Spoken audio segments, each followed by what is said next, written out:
Una de las cosas que más se ven en las consultas de nutrición y que no te enseñan en la facultad, en la universidad, es que los alimentos tienen distintas funciones en las personas y que esas distintas funciones generan una relación con estos alimentos. Esta relación que las personas tenemos con los alimentos muchas veces puede ser o positiva o negativa y nos puede ayudar a conseguir ciertos objetivos o alejarnos de ellos. Por ejemplo, cuando la gente viene a perder peso, muchas de las cosas que viene buscando es pues comer menos, ve a los alimentos como enemigos, los causantes de no conseguir esa pérdida de peso, y por tanto esa relación que se va generando con los alimentos tiende a ser negativa y se ven a estos alimentos como algo que te boicotea tus objetivos. Entonces, entrando ya en las funciones que tienen los distintos alimentos, la primera y la que nos viene más a la cabeza es la nutricional.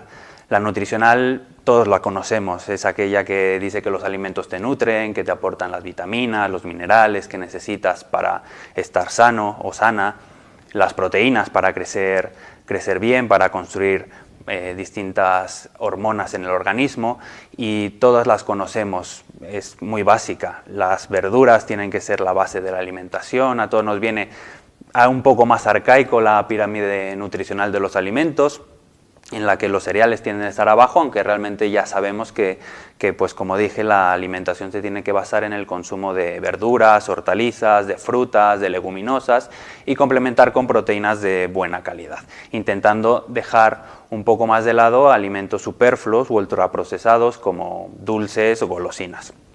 También alcohol, por ejemplo. A todos desde pequeños se nos dijo que teníamos que comer de manera saludable para no enfermarnos.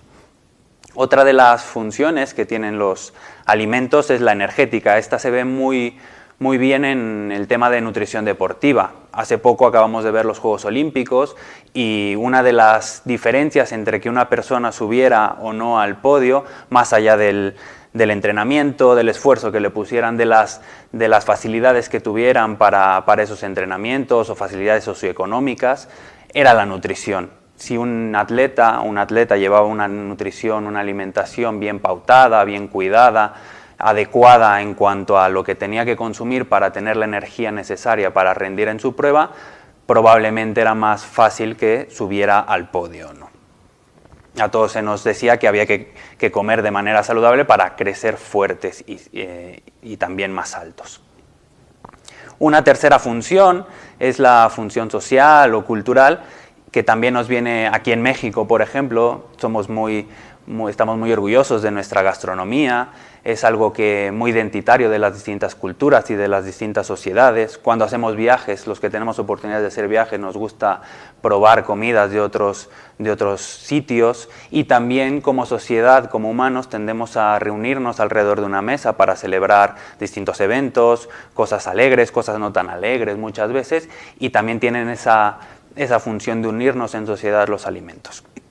Sin embargo, una de las funciones que menos se conoce y que últimamente estoy dándole más vueltas por el tema de la pérdida de peso y cómo se tratan en la consulta de nutrición, es la función emocional que tienen los alimentos. Primero, para entender esta función emocional hay que conocer tres cosas. La primera, la dopamina. La dopamina es una hormona que secretamos en el cerebro y que lo que nos produce, hablando rápido, es placer en el organismo.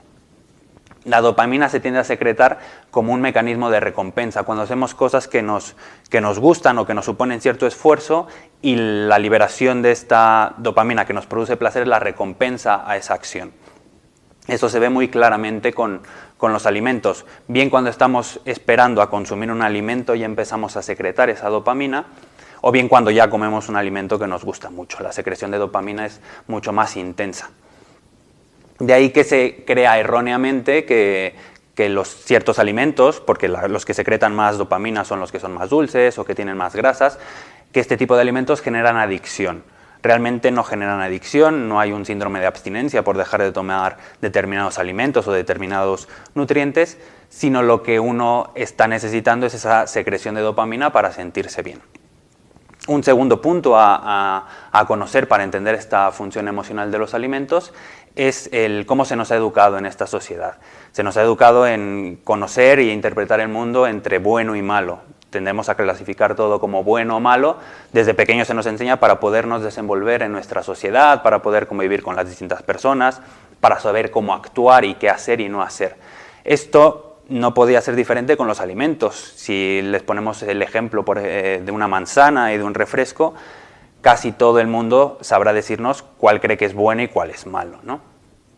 Esto es algo relativo y a mí no me gusta que las cosas las veamos como buenas o malas. Tendríamos que tender más a una tonalidad de grises y con los alimentos tendría que ser algo parecido. Ningún alimento es bueno o malo por sí mismo. Por ejemplo, si alguna persona con una intolerancia a la fructosa se le hiciera esta misma pregunta, preguntándole qué alimento es bueno o malo, o a una persona que ha sufrido una hipoglucemia, en determinado momento qué alimento es bueno o malo de una manzana o un refresco, las respuestas serían muy diferentes a lo que cabría esperar si simplemente nos ceñimos a lo que se nos ha enseñado desde pequeños.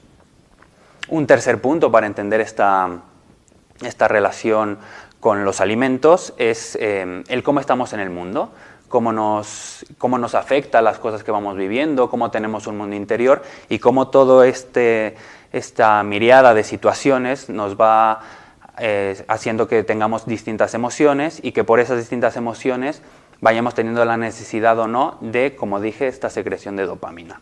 Por ejemplo, si llevamos un día muy estresado, en el que estamos trabajando mucho tiempo, en el que no hemos tenido oportunidad de tener un momento de disfrute, de serenidad, de descanso, muy probablemente llegamos a últimas horas del día con esa necesidad de placer que nos lleve a caer en alimentos hiperpalatables y en su consumo excesivo.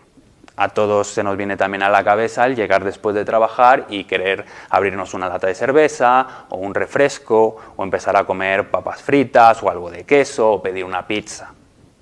Esto no es ni bueno ni malo, simplemente es algo que sucede por la necesidad que tenemos de disfrutar en nuestro día a día. Y los alimentos nos proporcionan ese placer, como ya he dicho.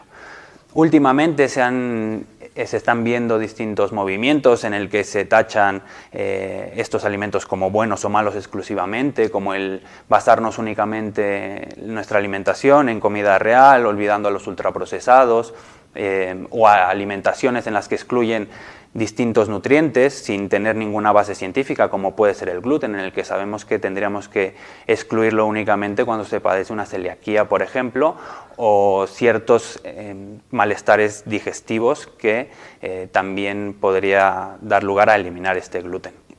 Sin embargo, no a todas las personas se les tendría que pautar este tipo de alimentaciones.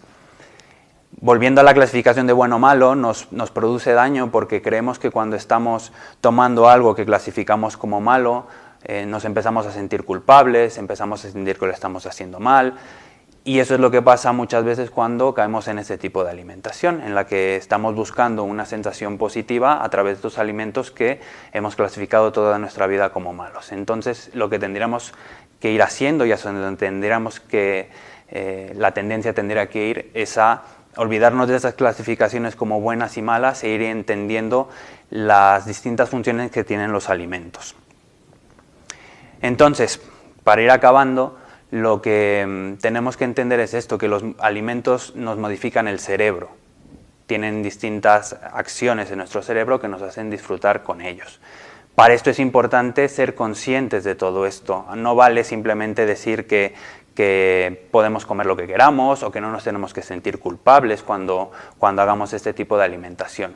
Es difícil no sentir algo, es imposible, somos humanos y tendemos a que nuestros sentimientos se expresen de manera involuntaria, pero sí que hacernos consciente de todo esto que he ido contando nos puede ayudar a ir sanando esa educación dicotómica en la que estamos criados.